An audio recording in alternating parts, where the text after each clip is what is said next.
Hola, buenas tardes. Soy Miguel Aguilar, director literario del sello Debate. Estoy aquí para presentarles, en el marco de la Feria Internacional del Libro de Guadalajara, una apasionante charla entre dos de los pensadores y autores más prestigiosos del momento. El historiador israelí Yuval Noah Harari y el filósofo político estadounidense Michael Sandel. Sus obras más recientes, tanto Sapiens como Modeus o 21 lecciones para el siglo XXI, en el caso de Harari, o Justicia, lo que el dinero no puede comprar y la tiranía del mérito, de Michael Sandel, son obras fundamentales para entender el mundo en el que vivimos. Así que bajo el título de los dilemas de un mundo que colapsa, les dejamos con esta charla que esperamos sea de su interés. Hello, Michael. It's very good to have you here. Good to be with you, Yuval. Good to see you again, even if remotely. Yeah, this is the way things are these days. Maybe we'll just introduce ourselves for a brief moment for the sake of the people who are watching us. So I'm Professor Yuval Noah Harari. I teach history at the Hebrew University of Jerusalem, and I'm the author of Sapiens and Homo Deus and a new graphic novel, Sapiens, The Birth of Humankind. And I'm Michael Sandel. I teach political philosophy at Harvard, and I've just written a book called The Tyranny of Merit, What's Become of the Common Good. And I should add that Yuval and I began our conversation, didn't we, on a trip to Chile and Antarctica. Yeah, it was like 4 or 5 years ago. 5 years ago, I think. Yeah. In prehistory, as things evolved since then. So I actually have a number of questions about your new book, The Tyranny of Merit, but maybe it's best if you first present the main thesis of the book, so everybody would be on the same page. Sure. I began thinking about the book in 2016 with the spread of authoritarian populism, the election of Trump in the US, Brexit in Britain, and the rise of authoritarian, hyper-nationalist, populist parties and movements in many parts of the world. And I wanted to try to make sense of it. And I think a lot of it has to do with a sense of anger and resentment, even a sense of humiliation that a great many working people feel, and that these figures, including Trump, have been able to tap into. I think at the heart of it is the fact that the divide between winners and losers has been deepening in recent decades, poisoning our politics and driving us apart. This has partly to do with the widening inequalities that we've seen during 4 decades of globalization, but it's not only economic inequality. I think it has to do also with changing attitudes toward success, toward winning and losing that accompanied the rising inequality. Those who've landed on top have come to believe that their success is their own doing, the measure of their merit, and by implication, that those who fall short, those who are struggling, have no one to blame but themselves. Now, this way of thinking about success reflects a certain meritocratic ideal. The idea is, and it seems inspiring on the face of it, if chances are equal, or could be made equal, the winners would deserve their success and the benefits that flow from it. And so while this is inspiring in one way, it leads to the rhetoric of rising, the promise you can make it if you try. It's invidious in another.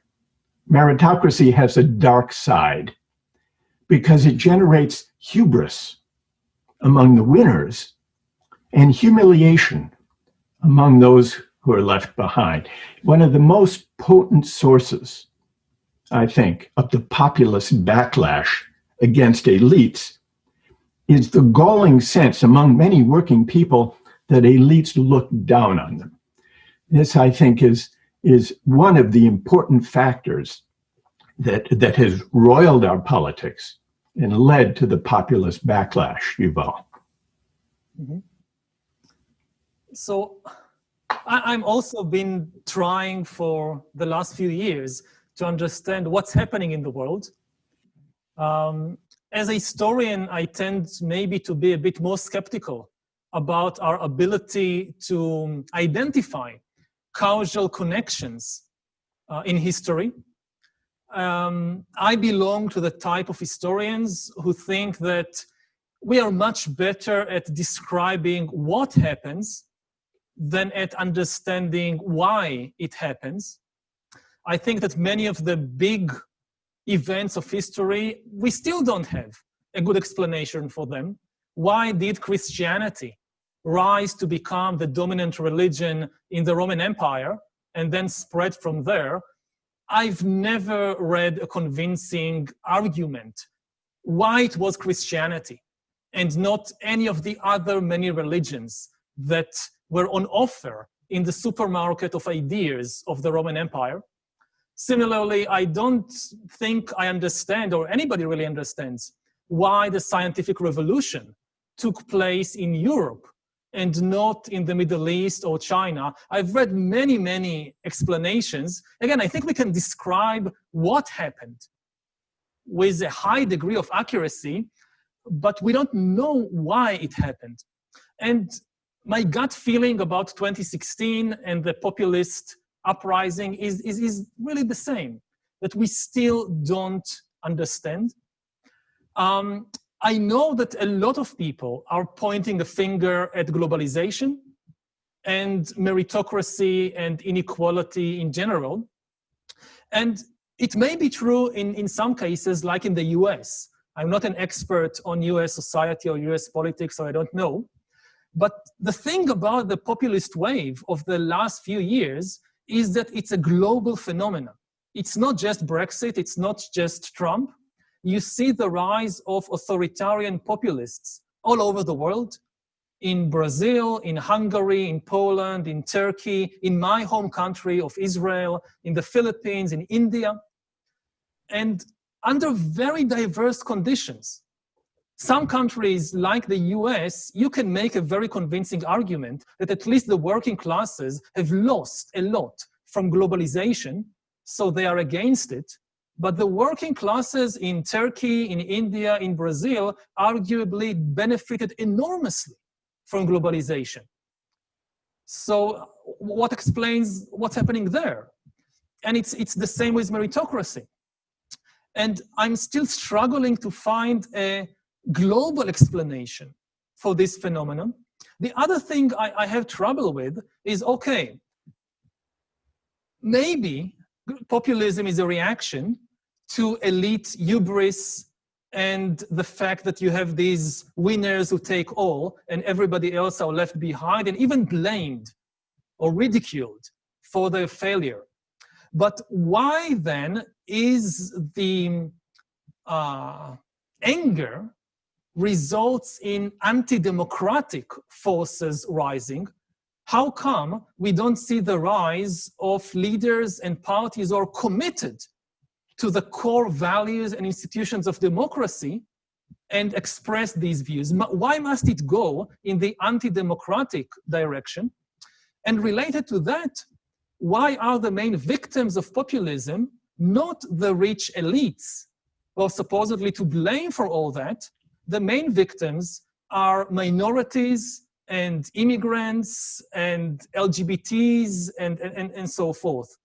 You know, you look at the Trump administration, it doesn't seem that it's kind of directing its force against the rich and powerful or even the educated. They are not the main victims.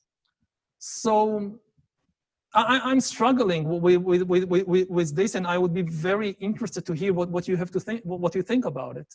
Yeah, well, thanks for that, Yuval. I do think there are some common threads that connect the populist movements and the populist backlash in countries around the world.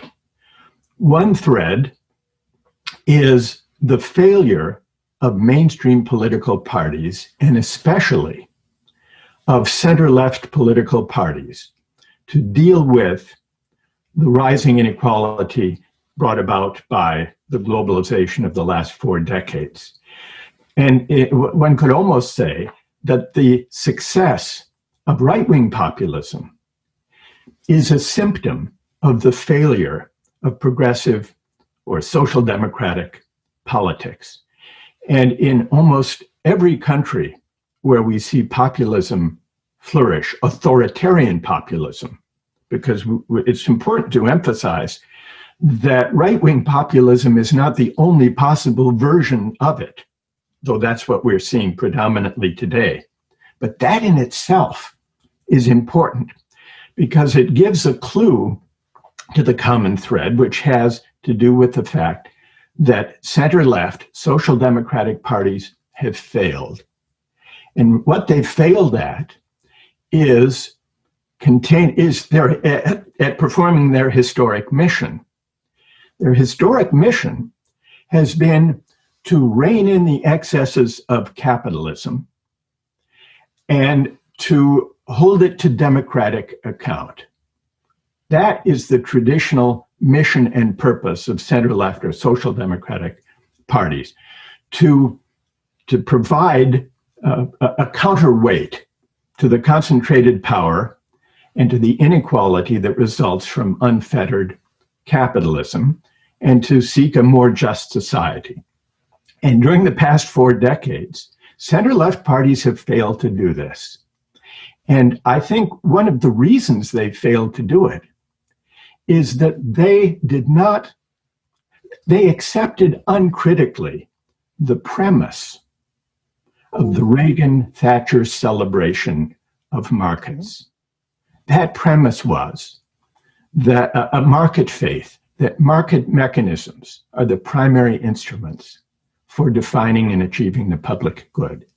Now, in the 1990s, when they faded from the political scene and center-left parties replaced them, Bill Clinton in the United States, Tony Blair in Britain, Gerhard Schroeder in Germany, they didn't challenge this fundamental premise.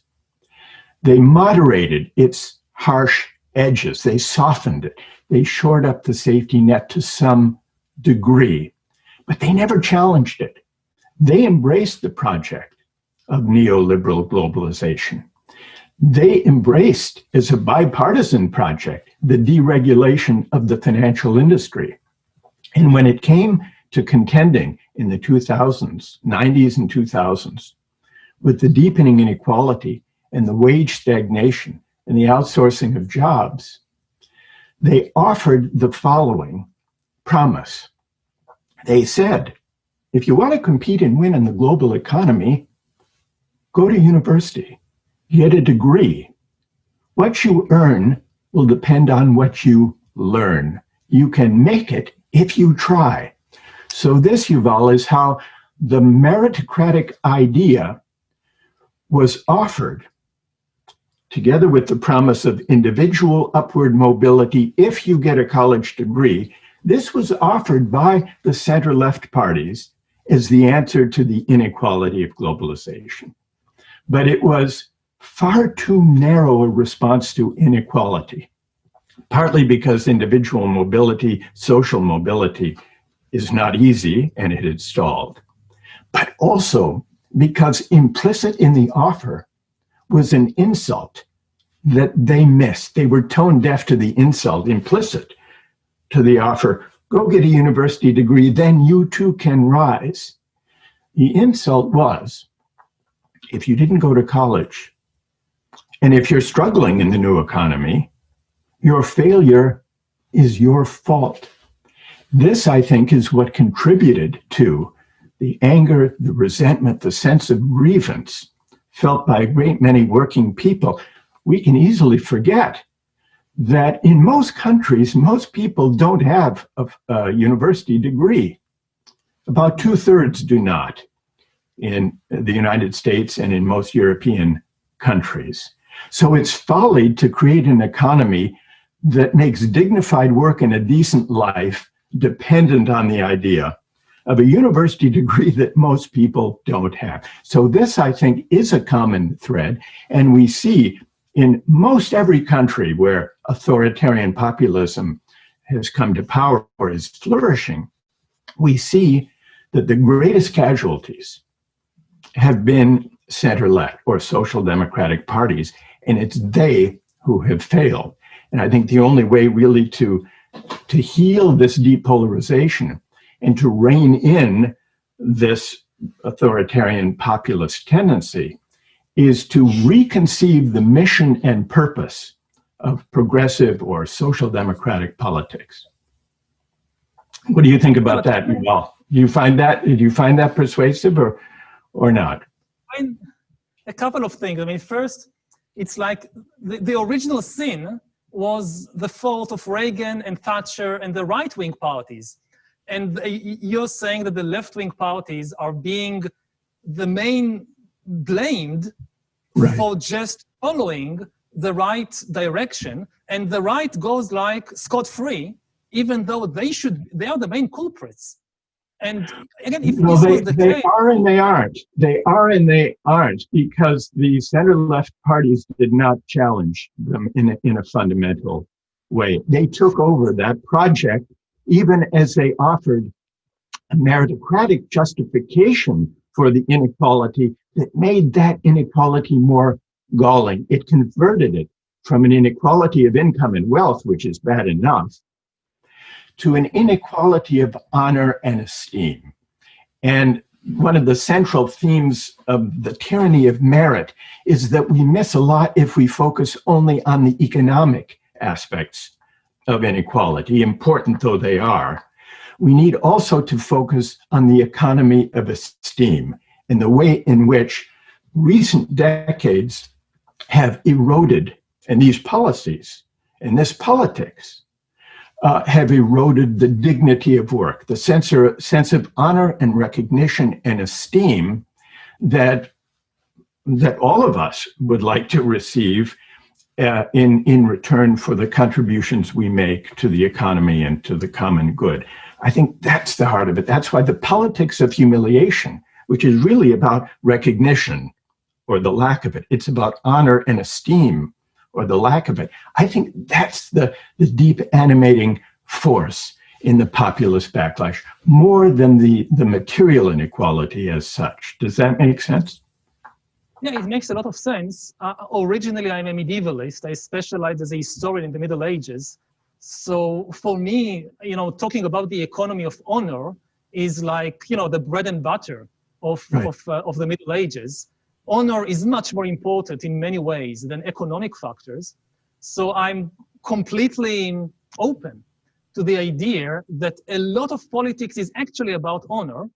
Yeah. But then when you look at the world over the last few decades and you look at the honor economy, so the main thing I see is not just the question of education, it's above all the question of race and sex and gender. The biggest upheavals weren't so much in terms of the honor of education, it was in the honor attributed to racial and gender identities.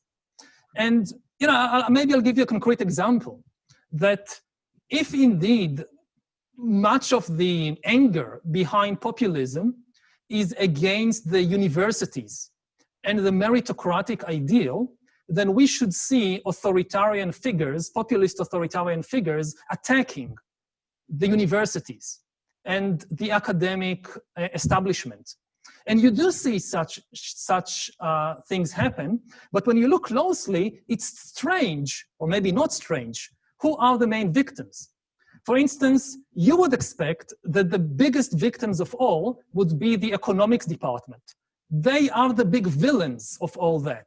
All these people in the economics department. But I never saw a single authoritarian figure, not Trump, not Bolsonaro, not Orban, not Erdogan, turning against the economists. But I did see Viktor Orban closing down, banning all gender studies programs in Hungary. And as a historian, I'm a bit envious of the people at the gender studies department.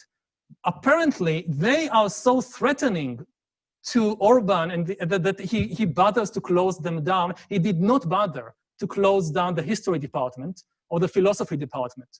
Now, I don't think that the people at the gender studies department, they have so much esteem, or the people who have a degree from a gender studies department, they get such high-paying jobs in industries that they should be the main victims.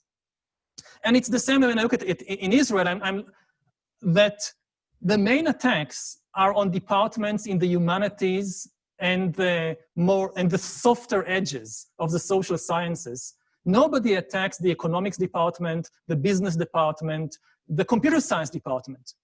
And one example I know from the States is that Trump recently, a couple of months ago, issued an executive order banning the teaching to federal employees or in federal programs of any theory of racial or of institutional racism or institutional sexism. That's an executive order of President Trump. He never issued, as far as I know, any order banning capitalist economics from being taught to federal employees.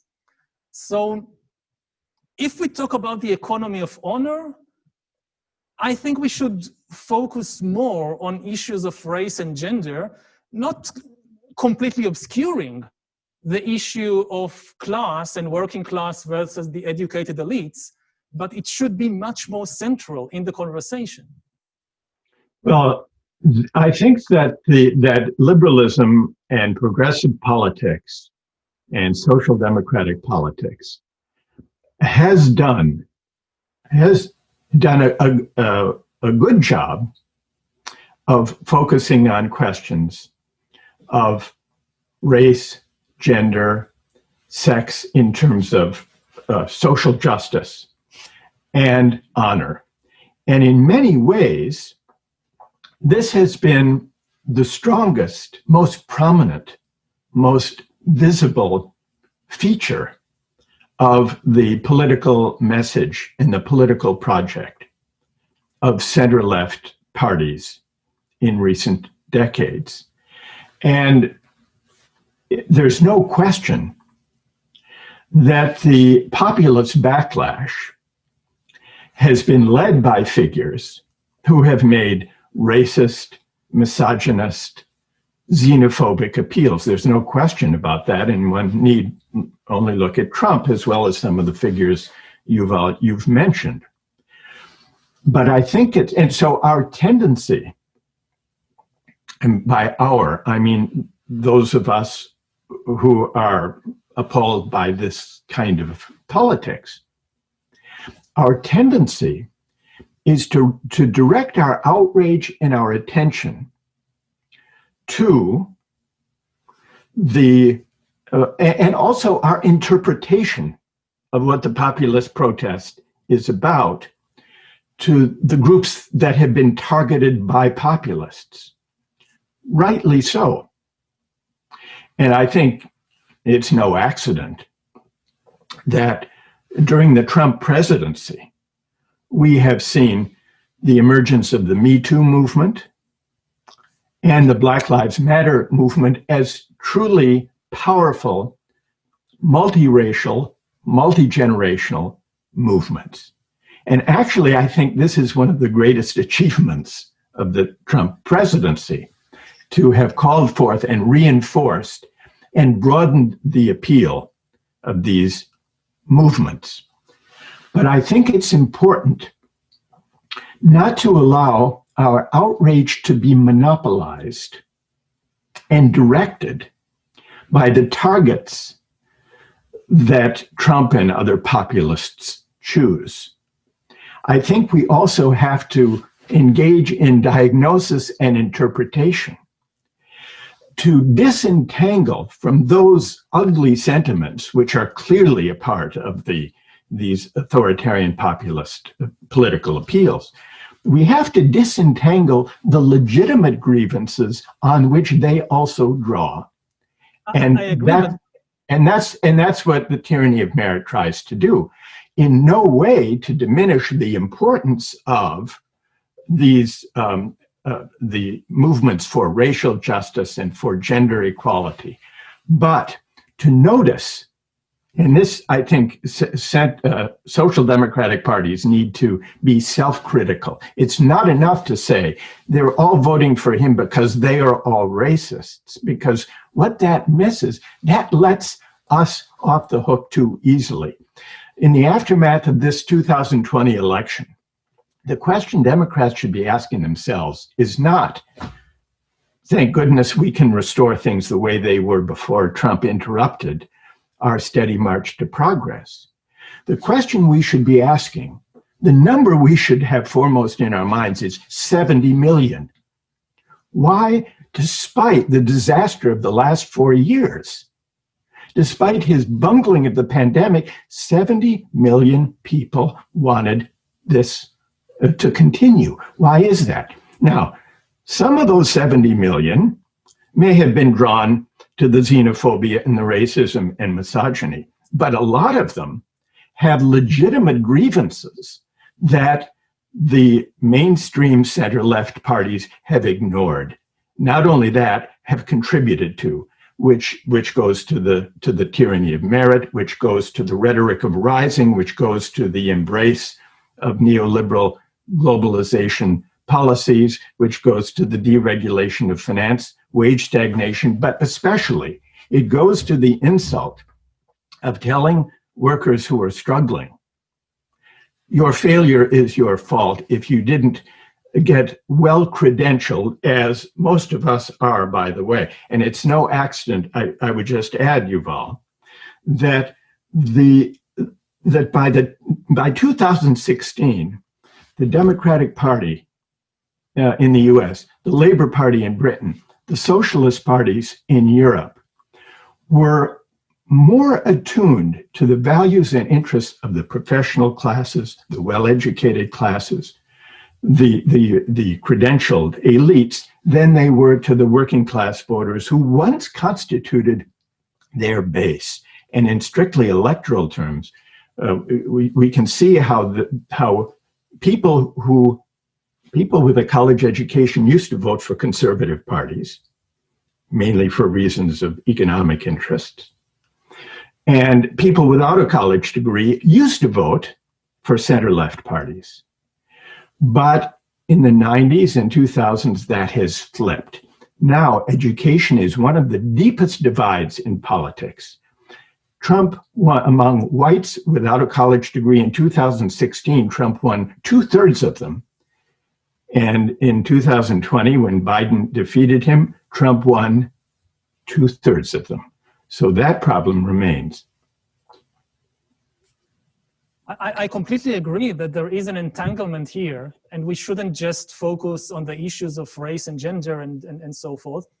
But the question is, why is there such an entanglement? Why are these more justified concerns of working class people entangled, and not just in the US, but in so many other places, with racist and sexist and homophobic attitudes? What's the source of that entanglement?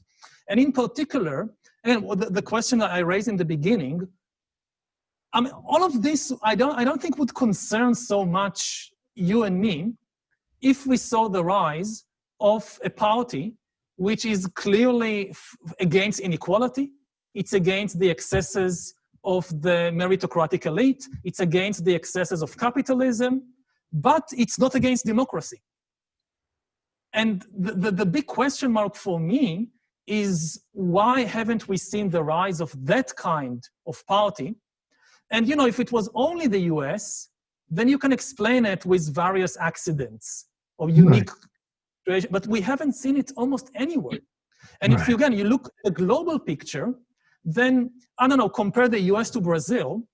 So you can say many things about the policies of democratic presidents like Clinton or like Obama, and the impact of globalization on the American working class. But in Brazil, it's a completely different story. If you look at least at the long term, the last 40 years, when the condition of American working class was stagnant or even deteriorating, in Brazil, it was improving. Globalization on the whole was generally a good thing for the Brazilian worker. Many of the jobs lost in the US migrated south. And you have a party like the PT, like the Workers' Party, which is much more closely aligned with the working class than the Democratic Party was in the US under Obama and Clinton, and still you got Bolsonaro. So again, you understand the American situation much better than me, but I'm concerned about the global situation. I feel that there is something deeply troubling about the turning away from democracy itself. And this is the troubling thing. If it was only turning away from the excesses of capitalism and inequality and meritocracy, wonderful. Welcome aboard. We are not against that. Right. Well, but I think these are inseparable. I think that the democratic project, broadly conceived, depends on the ability of democratic societies and political parties who organize those societies to pose a certain restraint on the excesses of capitalism. And instead, what's true in most of the countries where we see the populist backlash is that they've lost the political parties have lost the capacity to do this. They've ceased to be effective instruments of popular will. One could imagine, another way, I suppose, of putting your question, Yuval, and I think it's a very good question, is why do we not see left populism? Why do we see the proliferation of right-wing authoritarian populism? And this goes back to, I mean, it seems to me it goes back to the need to fundamentally rethink what social democratic politics or center-left politics are about and how they can, under conditions of a global economy, reclaim their role as counterweights to unfettered capitalism and markets. In a way, this also raises the question of the status of the nation. Now, and in recent centuries, the fate of democracy has been closely connected to the nation state. Now, you've written often skeptically about nationalism, along with various other ideologies, as myths, as imaginings that you juxtapose to what's real, to what's objective. Although you've acknowledged their potence, their force to move people, to inspire people for better and for worse. But I think part of what we've seen over the past 4 decades with the embrace of not only markets, but the globalization of markets, which really means the obsolescence or seeming obsolescence of nations and national borders as goods and capital and people move freely across national borders. I think part of the anxiety is related to your question about democracy. If the nation matters less and less, if national identities matter less and less, and if national governments are less and less effective at governing themselves in the face of a global economy, then what becomes of democracy? Is it possible to conceive a democracy that can be worked out on a global scale? So far, we haven't achieved that. So, in a way, Yuval, I would like to put to you an offshoot of this question. Do you think, despite your worries about nations as imaginary communities, do you think that the response, the alternative to the authoritarian populism that we've seen depends upon giving nations and maybe even nationalism its due as a way of shoring up democracy? What do you think about that? Well, first, in my view, saying that something is a product of the human imagination and not an objective reality doesn't mean that it's not important. It doesn't mean that it's not good.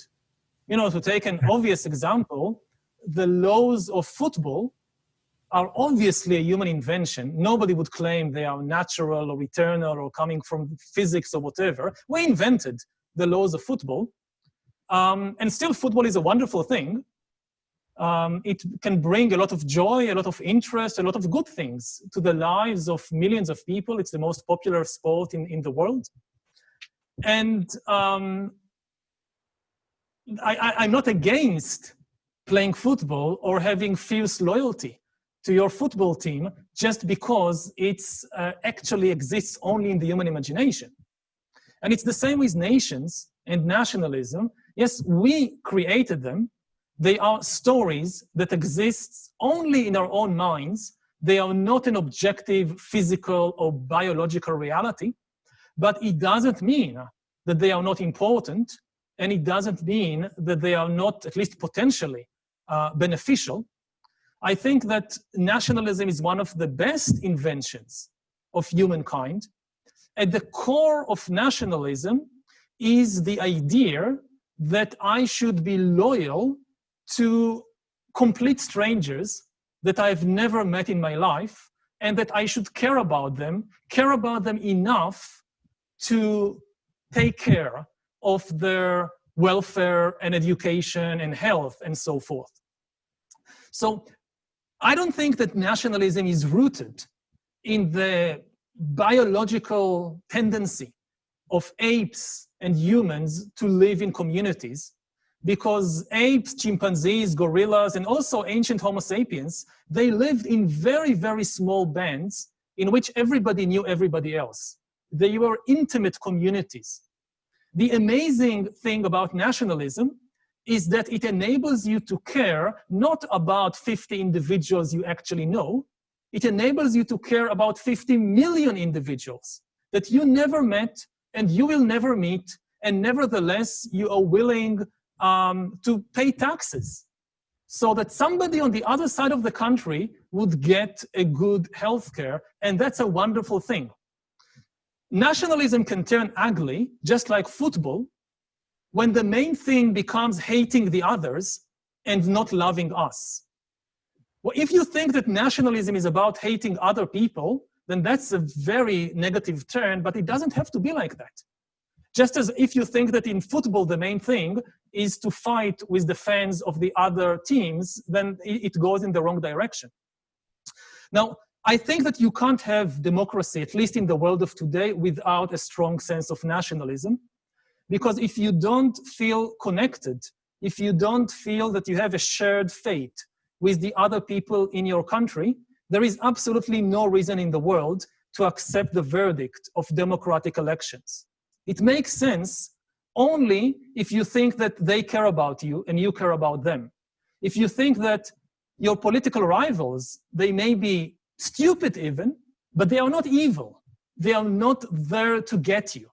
If that's the case, then there is no democracy. It can be dictatorship, it can be civil war, but no democracy. Now, when I look at the world today, one of the other things that strikes me about the rise of populists is that they are not nationalist. They are not really patriotic at all. If you think that patriotism is hating foreigners, then yes, they are great patriots. But if you think that nationalism is loving the other people in your country, they are the opposite of patriots. They are trying to break the nation on purpose into hostile tribes. You see it with Trump in the US, with Bolsonaro in Brazil, with Netanyahu in Israel, so many places, that they are tribal leaders, not nationalist leaders. The main project of the nation, the main difficulty of the nation historically, is not fighting against foreigners. That's easy. The difficult thing is to get 50 million people, or in the case, say, of India, more than 1 billion people, with different languages and religions and social class, to nevertheless feel connected. That's the big project of nationalism. And people like Trump and Bolsonaro and Netanyahu, they are working against this project, not in favor of it. I look at the US today, and what I see is that Americans today hate and fear one another much more than they hate or fear the Russians or the Chinese or anybody else on the planet. 50 years ago, Democrats and Republicans were both afraid that the Russians are coming to destroy our way of life. Now, the Democrats are afraid that the Republicans are coming to destroy our way of life, and the Republicans have the same fear about the Democrats. And the nation is collapsing. In some countries, the collapse of the nation leads to just civil war. Syria, Iraq, Libya, Yemen, there are many examples. In the US, in Brazil, in Israel, it's not civil war yet, but you see that people hate their fellow citizens much more than they hate or fear anybody else. And it's not an accident. It's fueled deliberately by these populist leaders. So, if you ask me what's the definition of populist, that's the key. They divide. The populists are people, leaders, who say the country is divided into two camps. There are the real people, my supporters, and there are the enemies of the people.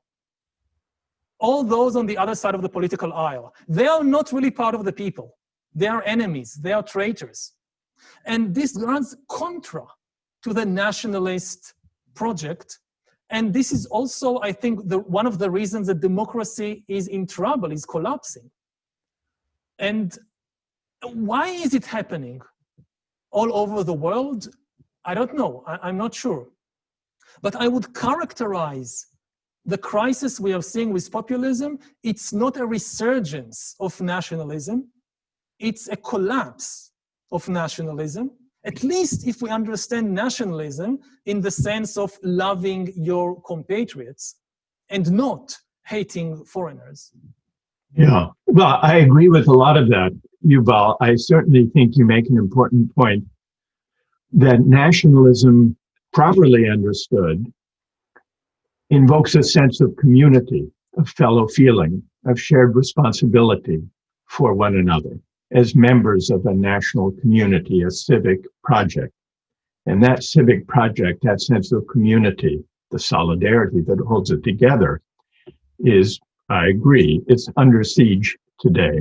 And in that sense, the authoritarian populists who inflame racial hatred and tribalism and are not nationalists in the sense of building solidarity or a sense of community. I hope that we don't accept the idea that the only version of populism is this divisive, authoritarian, right-wing, intolerant populism, because populism, more broadly conceived, appeals to and seeks to amplify the voices and aspirations of ordinary citizens against the powerful. And while that broad definition of populism has been seized and monopolized in just the ways you describe today, it doesn't have to be that way. And the reason I think it's important to remember this is that in order to revive a vigorous civic life and a progressive politics, a more generous politics of the common good, I think it is important to take on the concentration of power and also the privileged positions of elites, not only financial and economic and corporate elites who have gathered enormous amounts of power. We're beginning to hear a little bit about the concentration of power represented by Silicon Valley and the tech companies and social media. I think that a politics that was concerned with monopoly power, for example, with the handful of giant tech companies that not only have economic power, but enormous cultural power because they sit right at the heart of civic and cultural life, not only economic life. I think that a progressive politics, a renewed progressive politics, has to take on those forms of concentrated power. And that kind of politics would be a kind of populist politics, arraying the common good, the interests of ordinary people against those who have basically shut off competition in important sectors of the economy with enormous social and cultural and political implications. So perhaps, I don't think we disagree about this. I think that we need to reclaim populism for the vision of a politics that would take on elites and concentrated power in the name of empowering ordinary citizens. My worry is, and this is back to the diagnosis that we were discussing earlier, my worry is that part of what ill-equips would-be left populists or center-left parties generally from this mission is that they have sought to address the inequalities that we've seen, not in a way that takes on the structural sources of those inequalities, but instead by offering individual upward mobility through higher education. And that's tied in with a kind of credentialist prejudice that almost invites working people who don't have university degrees. It invites them to seek redress of their grievances elsewhere, in dark places, in ugly places. And it empowers, it opens the way to Trump. It empowers authoritarian populists. But I don't think, I don't hear a fundamental disagreement between us in this conversation on what the democratic alternative would be. I want to ask you about, we've been talking about contemporary politics and about populism and democracy and the nation, meritocracy. I'd like to talk about our respective enterprises a bit. You're a historian, I'm a political philosopher. We're creatures of the academy, Yuval, at least initially. And yet now you've written a graphic history. You've turned Sapiens into a graphic history with pictures. Now, that's a kind of departure from an academic project. And I've been accused of trying to make political philosophy accessible beyond the bounds of the academy. How do you think about this project, about the relation between the academy and everyday life? Who do you see as the audience of the Sapiens and graphic history? So I would say that maybe this is a populist science, that this is at essence a populist project of going beyond or through this kind of meritocratic or academic divide that I think it's very dangerous on a number of levels to keep science confined to a small academic elite or to any kind of elite. I think it's unjustified. It creates wrong impressions. I think the latest scientific findings in most areas should be accessible to everyone, both as a project of enlightenment and also as a political project, because more and more of the main political controversies of the 21st century revolve around scientific fields. We saw it already with climate change that began as a scientific theory and was politicized. We see it now with COVID-19, when like almost everybody now has a degree in epidemiology, or at least think they have a degree in epidemiology. We'll see it with other fields like artificial intelligence, that they will become increasingly politicized. And if you have this notion, this technocratic notion that only epidemiologists know something about epidemics, they should solve this matter by themselves. Only economists understand economics. Only climate scientists understand climate. And only computer scientists understand artificial intelligence. That's extremely dangerous. Both because, yeah, maybe they understand the subject, but they don't bring a representative view of human interest into the debate.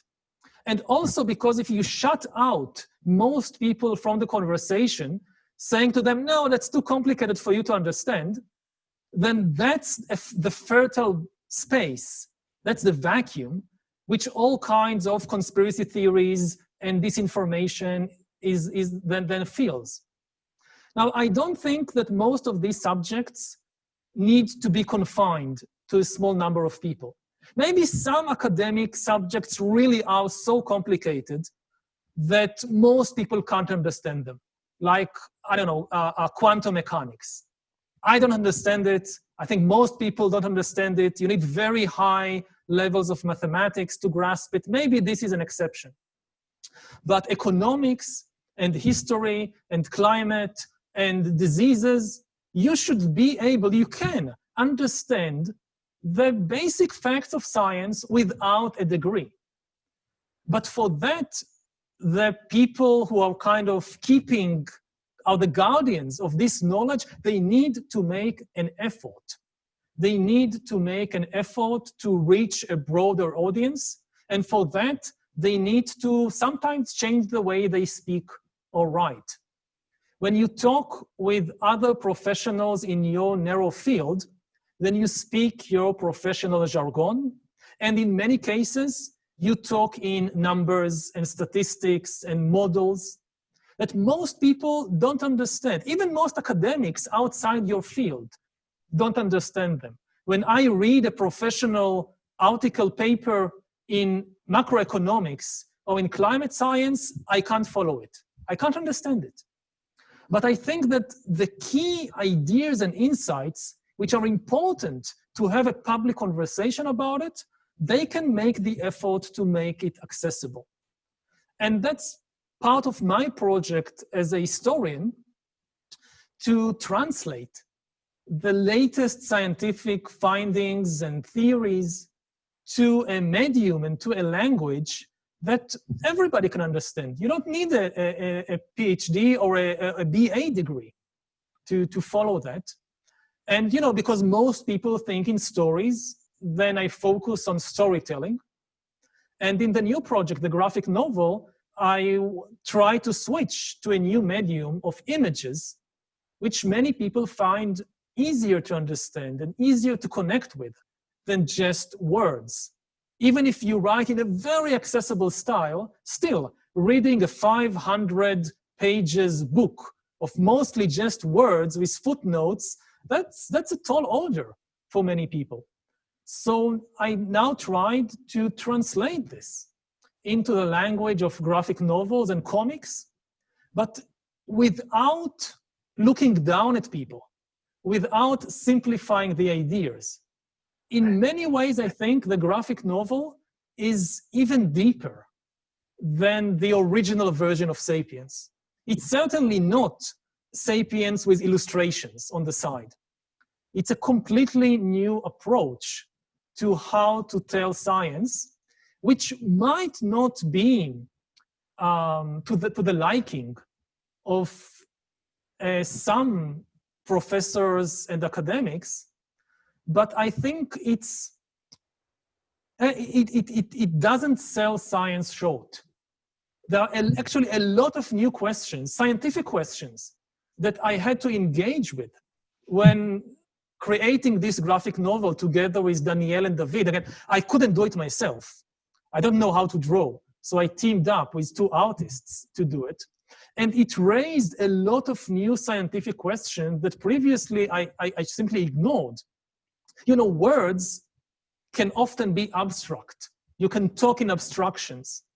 When you draw images, you have to be concrete. There is no such thing as, almost no such thing, as abstract images.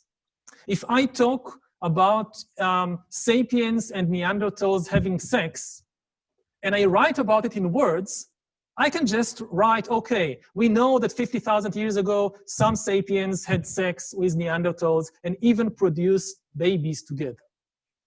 When you draw that, you have to decide what to draw. Is it a sapiens man with a Neanderthal woman?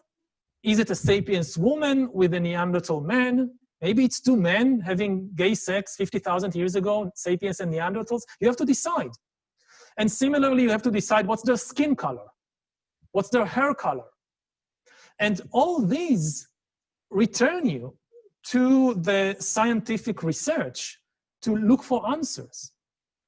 So I think that making the effort to reach out to a broader audience is not undermining the deep values of science. It's actually serving it in a much better way than just confining the discussion to a few PhD students or professors in a closed room. Right. Yeah, well, I think that's a very powerful ambition, and I agree very much with what you've said and with what you're trying to do in this way, to open scientific and historical and philosophical discourse and findings to people who may not have degrees in those subjects, but for whom those subjects are important. What you just now said about science, Yuval, brings to mind something that worries me about the way science is invoked in public discourse these days, especially by those on the opposite side of the authoritarian populists we've been discussing, by liberals, by progressives, by Democrats, small d Democrats. More and more we hear, especially during the pandemic, the failure of Trump, for example, is he's not following the science. I will be followed, we should follow the science. I'll be guided by the science. I believe in science. We've heard that this has become a slogan, actually, in politics, in public discourse, especially among progressives and liberals. I believe in science. They don't. They are not following the science. This worries me. It worries me not because I don't think we should follow Fauci's public health advice. We should. It worries me because it's embracing precisely the technocratic orientation to public discourse that I think discredits the proper role of science, in this case, public health and medical advice in public discourse. Why has the wearing of masks become such a flashpoint of political controversy? It's really become the centerpiece of the culture wars, whether to wear a mask. It's hard to explain this without noticing that science has become, the invocation of science has become a cudgel of faith. Interesting, the language of faith. I believe in science, by progressives to explain what's wrong with authoritarian populists who are not taking the pandemic seriously. And what I think it misses is political responsibility. There has to be a political argument. And there has to be an attempt to deal with the anger and the grievances that lead a lot of people to say, I'm not going to wear a mask despite what they tell me. The real reason, it's not a scientific reason. It's not that they're scientifically illiterate. It's that they mistrust the elites and the technocrats who've been governing them. This goes back to what you were saying about the economists. The economists discredited scientific expertise during the age, I think, of neoliberal globalization. It was they who said, do you agree? Yes, and again, as in previous cases we discussed, the main culprits haven't paid the price. Yeah. I mean, economists have discredited science, but nobody is attacking the economists. They're mostly attacking the climate scientists, the gender studies department. They are made to pay the price for the sins of the economists. The economists are still there, telling everybody what to do. Right, so, and I agree completely. But I think we've got to diagnose the reason for this, this resistance to science. There is a familiar story that says the divisions that we see, the depolarizations, are rooted in divisions about facts. We occupy different factual universes. We follow different social media. We read different newspapers from one another. So we don't have a sense of shared facts, and without sharing facts and getting the science right and agreeing on the science, we will never overcome our political disagreements. I think that has it backwards. I think the reason we disagree about the facts and about science is that we have these deep political divisions. And the only way to heal the polarization about separate factual universes is to deal with the underlying political problem. You mentioned climate change, Yuval. If the factual scientific explanation accounts for disagreements about climate change, partisan disagreements, one would expect that the more education people have, the greater the tendency to converge on climate change, whether it's human caused, whether it's really a problem, whether we should do something about it. In fact, it's just the opposite. The partisan divide on climate change exists at all levels of education. Democrats think one thing, Republicans think another. But the more education, the greater the partisan divide on climate change and whether it's human caused and whether it's being exaggerated. And the greater the scientific literacy, it's not only, the surveys have looked not only at education levels, but even the scientific literacy and knowledge. The more science people know, the more likely they are to disagree on a partisan basis about climate change, which supports the idea, but tell me if you find this plausible, that the way to heal the seemingly separate universes of fact in the climate change debate is not to say, if only we could get those people to grasp the right facts. It's to see that it's really about trust, it's about authority, it's about deep political disagreements. To ask what's the source of those disagreements? How can we begin to address those? How can we begin to restore some trust across social divisions? Then I think the problem about facts and science will become more pliable rather than the other way around. What do you think about it? Do you agree, or how do you view that? I'm not completely sure because, again, it's a very American thing. You don't see this in China. You don't see this in many other countries around the world, this kind of politicization. and polarization around climate change to the degree that you see it in the US. What I would say is that we are seeing increasing politicization of more and more scientific disciplines. And scientists generally, and what you said is mainly from the viewpoint of politicians who hope that the scientists would do the heavy lifting for them. You know, you have a politician who doesn't have a formula for how to overcome the political divide, so Right. he or she expects some kind of scientific deus ex machina. Okay, let the scientists come and solve this political problem that I can't solve. And this won't work. I mean, I completely agree. I don't think that scientists are good politicians. I think that politics is, again, it's a profession on itself. You can be the best scientist in the world and a terrible, terrible politician. Right. And actually, it's almost guaranteed to be like that, because science is about truth eventually, whereas politics is about power, and truth and power pull you in opposite directions.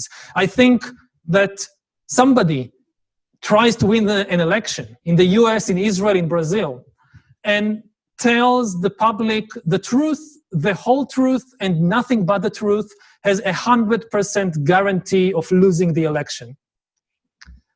Politics is never just about the truth. You need some ingredient of truth there, but this is not the way that you win an election.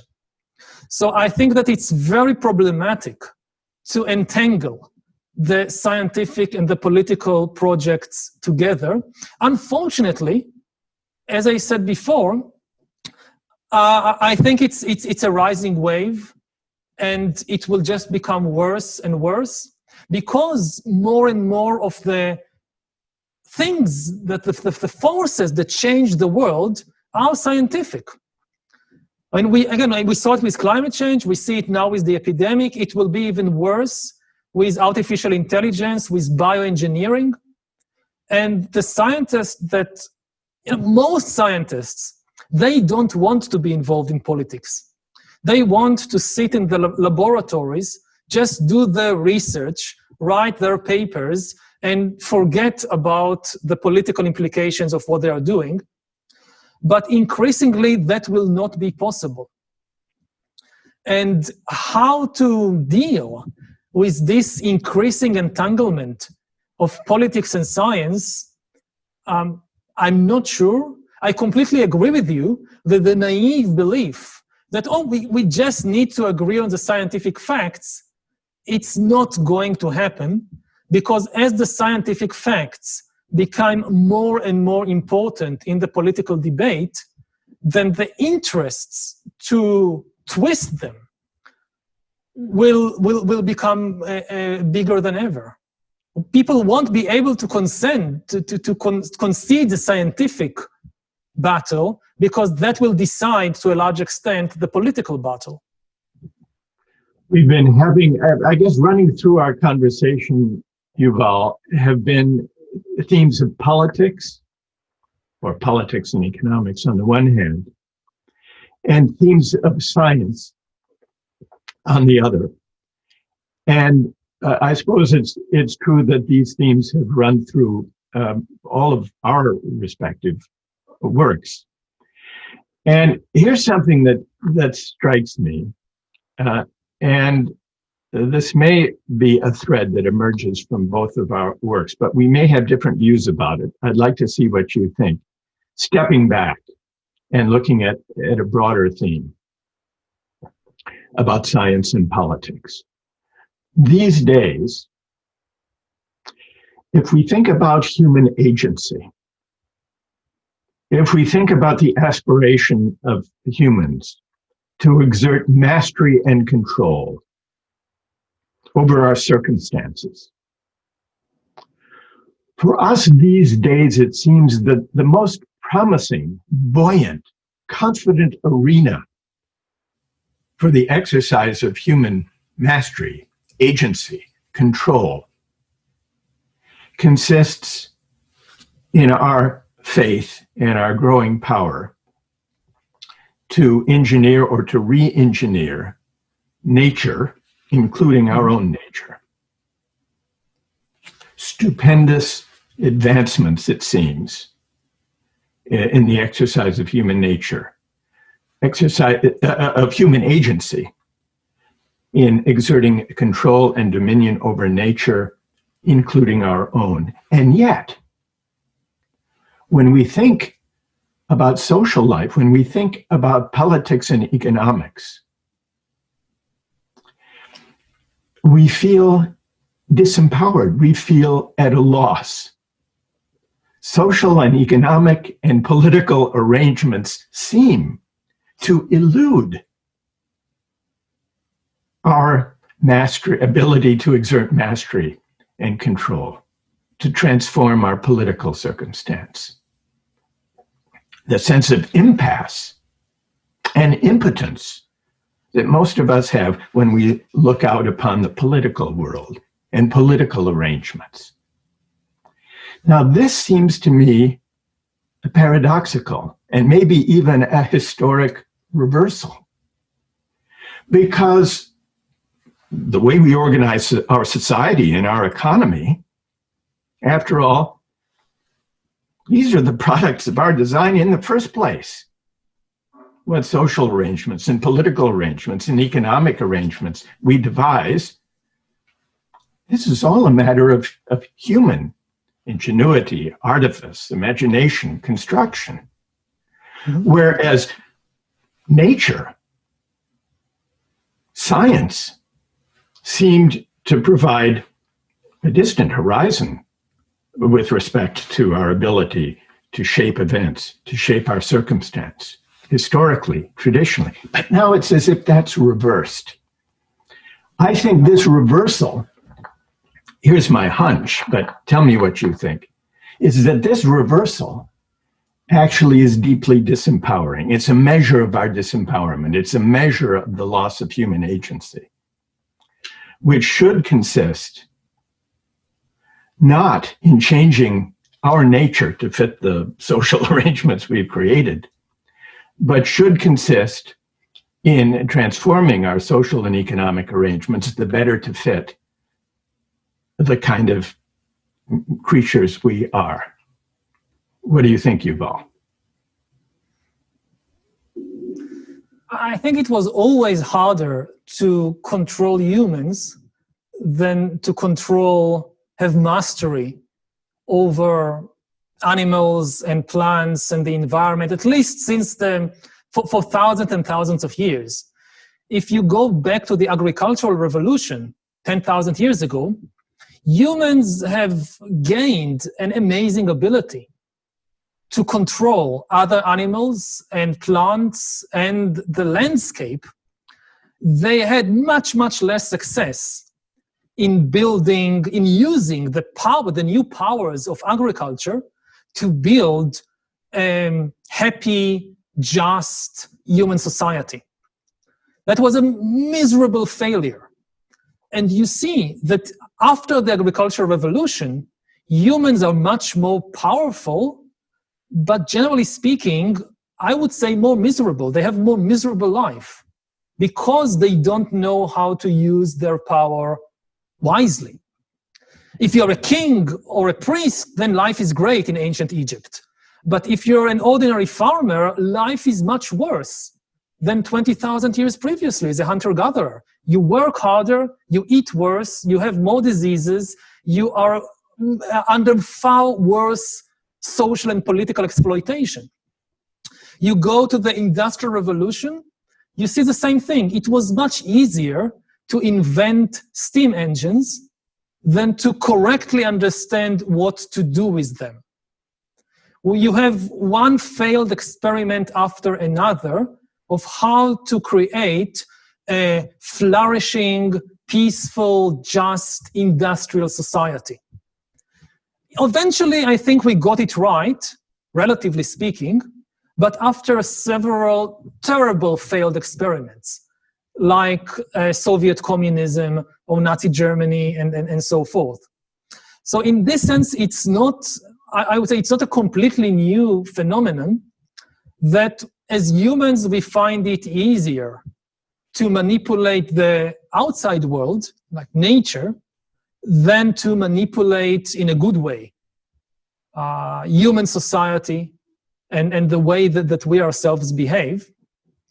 The stakes are just getting higher and higher. You know, if we get it wrong this time, maybe we don't get a second chance. With agriculture, you had thousands of years to experiment with different kingdoms and empires and slave-holding societies and whatnot. And every time there was a disaster, you could try again. With industry, the price was much higher, but we managed to live through or to recuperate from the terrible experiments, failed experiments of the 20th century. With the kind of powers we are now developing, especially AI and bioengineering, I don't think we have more than one chance. If we get this one wrong, this may very well be the end of humankind in one way or the other. And this is extremely troubling. And, you know, I still have some optimism in our ability to do it, but I think that the danger of what you described, this discrepancy, it's not a new danger, but the price of failure is much worse than ever before. Again, I do take some comfort in the thought that yes, maybe people feel that they can't affect the social and political arrangements, but actually they have a greater influence than ordinary peasants in the Middle Ages or the vast majority of the population in ancient Egypt or in ancient China. And similarly, when you look at the outcomes, then despite all the problems of our society, we are still much better off than the average medieval kingdom or the average ancient empire. So there is still cause for optimism, but I agree with you that it's a very frightening thought. I know that we need to bring the conversation soon. We need to wrap up in a few minutes. To an end, but Yuval. But here's a small anecdote about what brought this worry to mind for me. Some years ago, I was teaching a course on ethics and biotechnology, discussing a lot of the issues that you and I have subsequently discussed after you wrote the book Homo Deus. And we were discussing various aspects of the project of re-engineering human nature. And my colleague, a scientist, and I taught this course, and one day we invited James Watson to come to the class. And he was making the argument, Watson, who had won the Nobel Prize for discovering the structure of DNA. And he was talking about cognitive enhancement through genetic alteration. And he was very much in favor of it. And his argument was, I asked him, do you consider having a low IQ to be a disease in need of a cure? And he said, yes, of course, because people with low IQs live very difficult lives. They have trouble making a living and so on.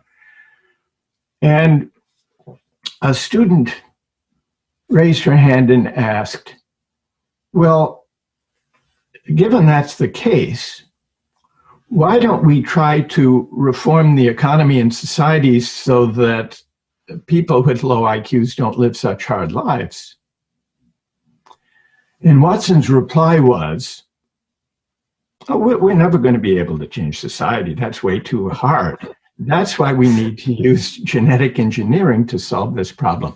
And I found that a revealing but chilling answer, not only because of its eugenic sensibility, but also because it seemed to concede so readily the project of moral and political improvement, as if to say that human agency is impotent in the face of that project.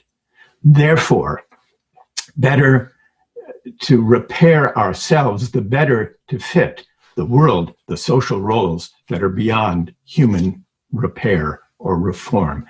That's the worry. That I think represents the fundamental concession to the moral and political disempowerment of humanity.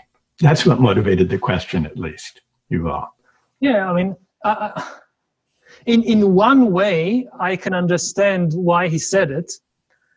Humans resist manipulation in a way that genes don't, in a way that stones don't. When you invent a new stone tool, the stones don't get together to thwart your plan. But when you try to manipulate humans, this is a system that reacts to your attempts to manipulate or to predict its actions. So in this sense, yes, it's more difficult, but as a historian, I think it's just not true. There are many successful attempts to better human society, not through the invention of some new tool, some new technology, but by changing the values, the stories, the structure of the society itself. You know, one of the biggest achievements, I think, of humankind has been the drastic reduction of violence over the last few generations. And even though it owes something to a technical invention, the nuclear bomb, to a large extent, it was done by changing human values in human society. And you know, we talked a lot during this conversation about the failures of center-left parties and progressive parties, but they also had enormous success. And when it comes to racial inequality, to gender inequality, they really managed to improve things, and not by inventing a new technology. So this fixation that the answer to any problem we have is just to invent a new technology, that's extremely dangerous. First of all, because it gives up so many other things that we can do. And secondly, because it ignores the main problem that, okay, you invent the technology, but then the decision what to do with it is not in the hands of the tool, it's in the hands of the same society. So if you have done nothing to change the society and its values, you just invented a new tool, then if the society has evil values, it's now just more powerful to do its evil things. You've done nothing, you just made things worse. And I hope that people will realize, and especially the people who work so hard to develop the new technologies, the new tools, that tools never, at least until the rise of artificial intelligence, tools don't tell you what to do with them. So no matter which wonderful technology you invent, you always have to change society alongside the tools. Again, to change the values, the core stories, the structure. And this can be done. Yeah, it's difficult, but it's feasible.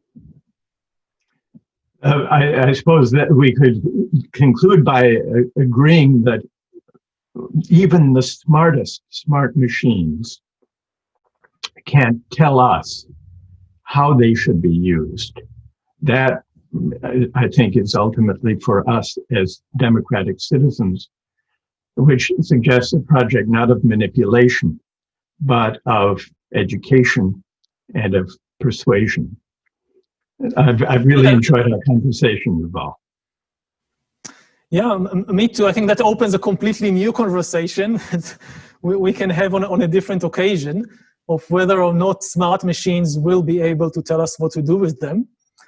But I would just say that maybe part of what is fueling the political crisis we are seeing around us is this deep sense that time is running out, that if humans don't exercise their agency in the near future, they will lose that agency.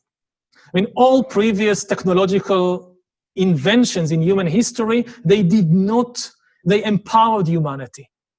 But the current wave of technological inventions, for the first time, at least I think, it really endangers human agency.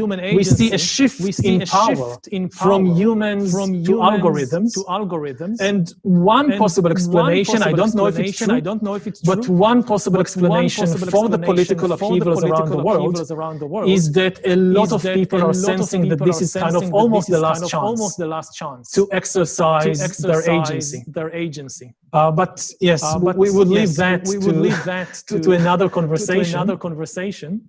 So thank you very much, and thanks everybody that spent the time and attention to listen to us. And I hope that they got something out of it. Thank you, Yuval. Thank you. Really enjoyed it. Thank you. Bye bye. Bien, hasta aquí ha llegado esta charla, que espero haya sido de su interés. Creo que las reflexiones tan lúcidas como inteligentes de Yuval y de Michael nos dan alimento para reflexionar y para pensar un poco en torno a este mundo tan complicado que nos ha tocado. Y sin mucho más que añadir, nos despedimos hasta la próxima, que esperamos pueda ser físicamente en la maravillosa ciudad de Guadalajara. Muchas gracias.